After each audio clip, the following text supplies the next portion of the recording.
You are watching the World 24/7 on the NDTV network. I'm Parmeshwar Bawa. Let's begin with the headlines we're tracking currently. New Canadian Prime Minister Mark Carney has called a snap election for the 28th of April, kickstarting a campaign that many argue will be defined by US President Donald Trump. US negotiators are holding talks in the Saudi capital Riyadh with their Ukrainian counterparts and separately with the Russians today. More than 50,000 Palestinians have been killed in Gaza since Israel's war with Hamas began. The territory's health ministry has confirmed, which is a grim milestone for a war with no end in sight as Israel resumes fighting and warns of even tougher days ahead. A 24-year-old Indian woman and her 56-year-old father were shot dead at a departmental store in Virginia in the US where they had been working. India has imposed anti-dumping duties on 5 products imported from China, including vacuum flasks and aluminium foil, to shield domestic manufacturers from the impact of low-cost imports. 3 major wildfires that broke out in the US and North Carolina County have exploded to burn more than 3,000 acres, combined as South Carolina's governor declares an emergency.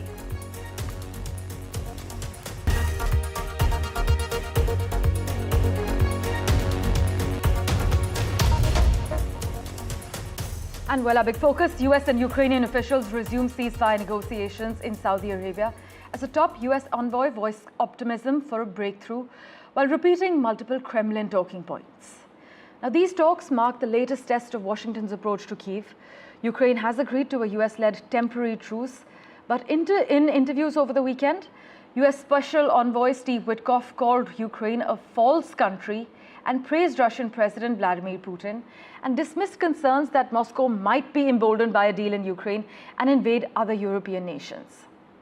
Washington wants a broad truce by Easter, as per reports, though experts believe that Putin is trying to prolong the talks.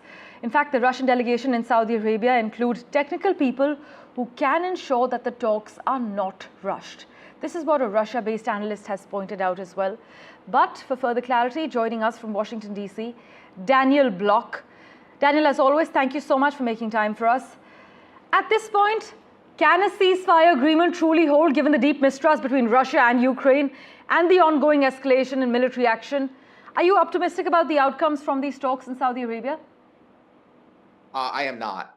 And to understand why, really, you don't even need to necessarily look at the Ukrainian side. You need to look at what the Russians are demanding, which are an end to outside support for Ukraine, limits on the size of the Ukrainian military, a promise that Ukraine won't join NATO. And I believe there's also been talk about giving the Russian Orthodox Church special rights within Ukrainian politics. Right. And you add that all together, and what you get, in effect, is Russia is demanding an end to Ukrainian sovereignty in various ways, meddling in its domestic politics, control over its foreign policy, and a general weakening such that even if they stop fighting right now, Russia would be able to keep rebuilding its military and then invade a weakened Ukraine later on. So this is obviously unacceptable to the Ukrainians, and I think for very understandable reasons. Absolutely. And so I don't expect it to succeed. I expect the fighting will continue. Even if we have a very temporary truce, I think the fighting will resume in the future. Daniel, would you then say that the US is risking being overly optimistic about Moscow's willingness to negotiate, or is there legitimate hope for peace talks to actually succeed for some sort of truce at least? I think that Washington is being overly optimistic. It's the first thing you said to a T. And I'm slightly, I would say, surprised, but I suppose with Trump, many things can go. But the willingness they have to buy into what Moscow is saying really is surprising, in that we've been here before. There have been peace talks between Ukraine and Russia in the past. Before the 2022 invasion began, there were conversations that went on to try and strike ceasefire deals in the eastern part of Ukraine, where Russian proxy forces were fighting. And what we saw then was it was an opportunity for Russia to pause, help its proxies rearm, and then keep fighting. And so I see no reason, given what Russia is demanding now, given what they've done in the past, that that's not their template again. And, you know, I think that they're being, as you said, overly optimistic. Right. And then is the risk of Putin being emboldened by a ceasefire agreement too high? Or are we being overly alarmist to fear Russia's further territorial ambitions?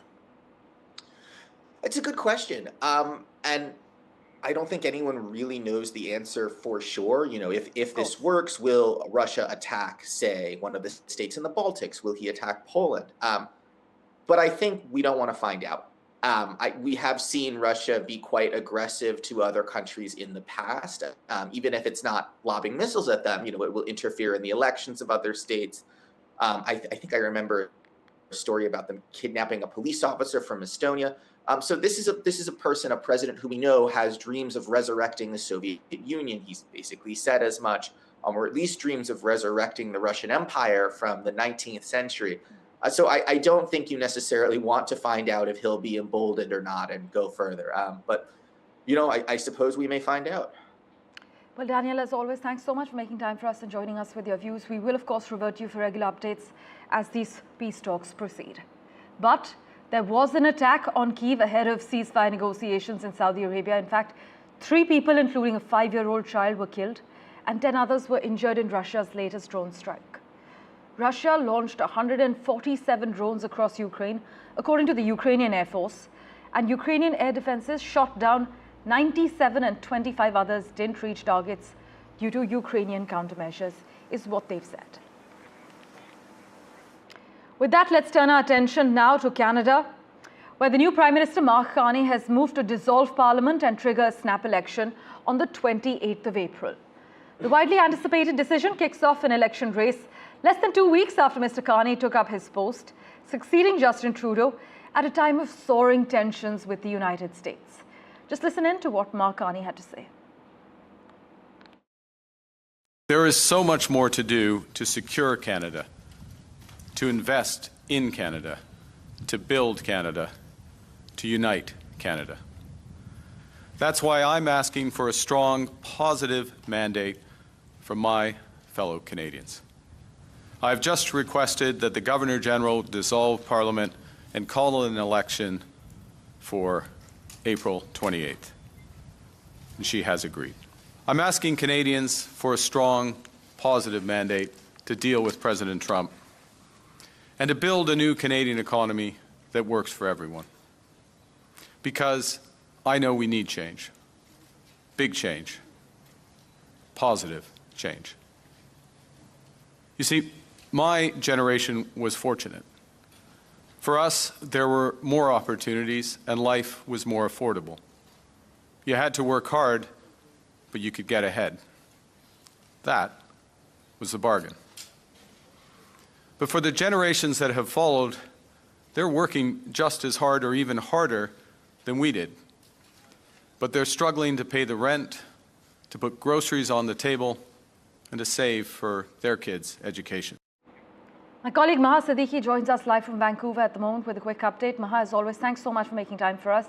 Many are arguing, you've been reporting as well, that Mark Carney is hoping that an early vote will benefit his Liberal Party, which actually seems to be riding a wave of momentum.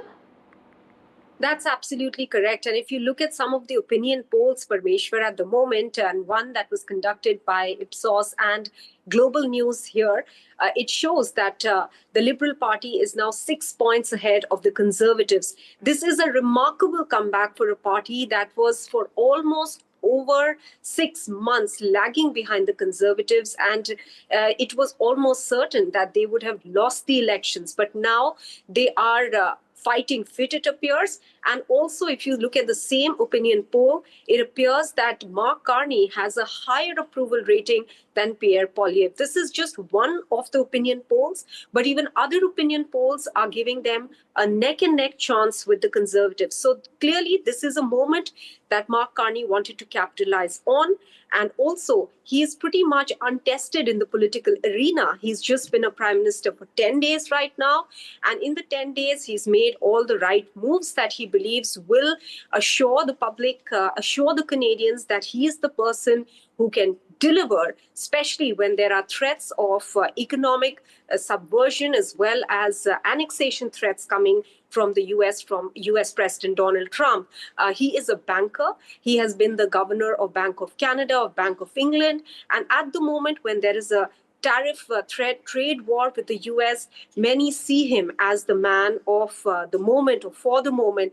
And this is what Mark Carney believes he can capitalize on. That is why they have asked for the dissolving of parliament, which has been done now by the Governor General, and elections have been announced for 28th April. The campaign is pretty much underway now. Mark Carney has also proposed a middle-class tax cut, which means that the lowest bracket of income tax will be cut by 1%, which he says will make an $825 extra in the pockets of the Canadian families. So yes, the Liberal Party believes that this is the moment that they can actually turn things around for themselves and perhaps win the elections. That's why they have called for these snap polls. As always, Maha, thanks so much for joining us with the lowdown. Many argue that the upcoming vote's central ballot question will be which party leader is best equipped to respond to Donald Trump and manage Canada-US ties. We'll, of course, track the latest on that front. More than 50,000 Palestinians have now been killed in the war between Israel and Hamas in Gaza. This is what the territory's health ministry has confirmed, as new Israeli airstrikes killed at least 26 Palestinians overnight, including a Hamas political leader and several women and children. The true toll could be much higher, authorities have warned, with many thousands believed to still be under the rubble. My colleague Mohammed Ghazali has been tracking the finer developments for us. He joins us live at the moment. Ghazali, what's the latest? Yeah, as you rightly pointed out, the health ministry in Gaza has said that the death toll has now surpassed 50,000 as the figure, but there are many more people who are still said to be trapped under the rubble there. And many agencies, many health data and other agencies have pointed out it will actually take more than years to clear the entire rubble, and it will take months to clear it. Meanwhile, all these peace plans, which Egypt and other Arab countries were claiming to have implemented it in Gaza, has not moved ahead. There is no forward plan right now because the ceasefire has not been implemented. The hostages are still in captivity of Hamas.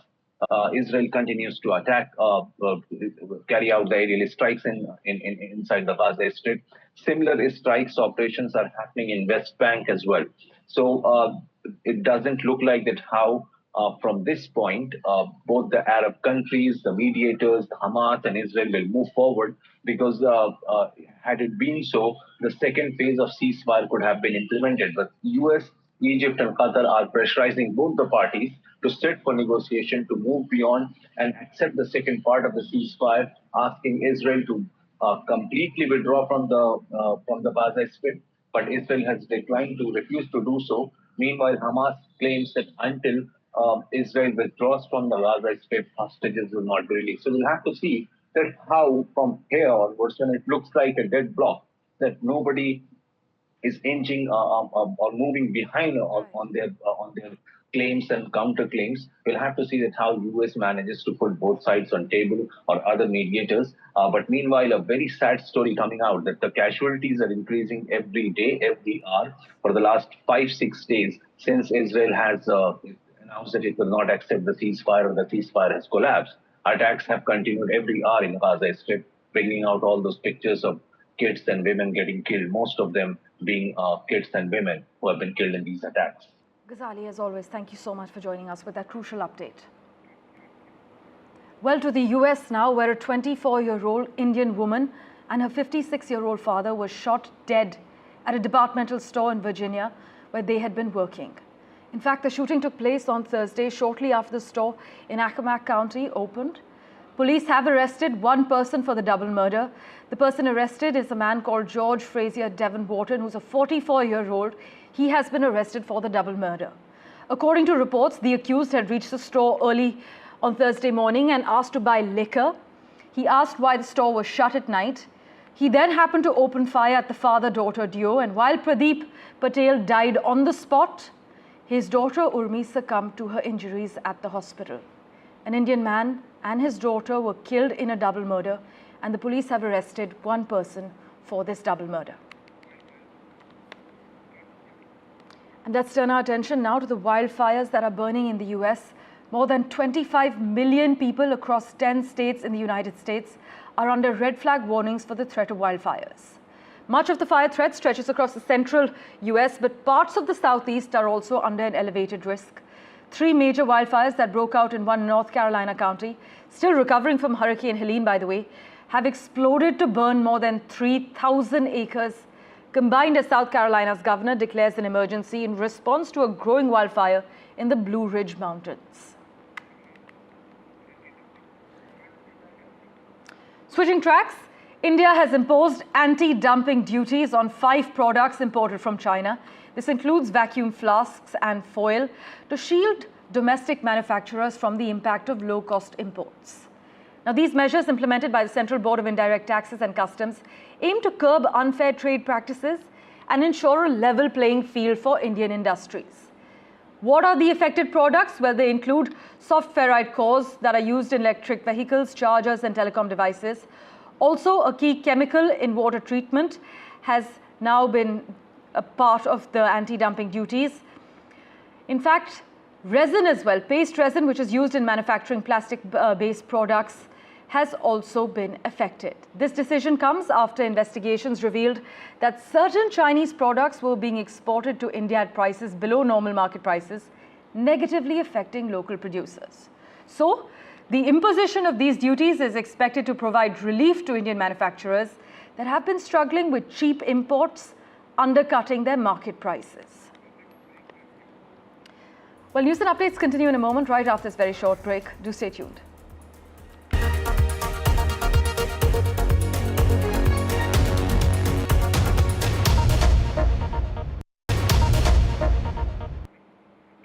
Let's get you the latest from South Korea now, where the Constitutional Court has ruled to strike down the impeachment of Prime Minister Han Duck-soo and restore his powers, marking the latest twist in the country's political turmoil after his impeachment as acting president more than 2 months ago.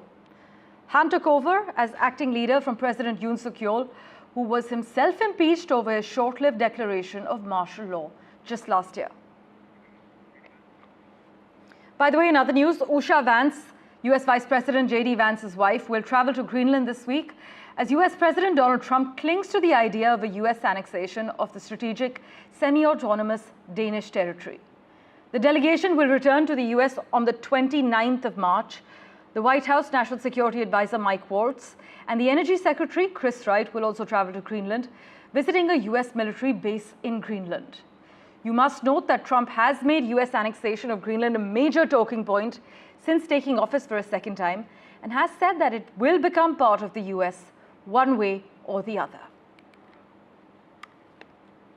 And switching tracks, Pope Francis has appeared at his window of a hospital in Rome and offered a blessing for the first time since being admitted on the 14th of February. The 88-year-old pontiff was discharged minutes later, and doctors say he will need at least 2 months of rest at the Vatican. But during the past 5 weeks, he presented 2 very critical episodes where his life was in danger. One of the doctors treating the Pope has confirmed, but as you can see, the Pope was offering blessings for the first time since the 14th of February.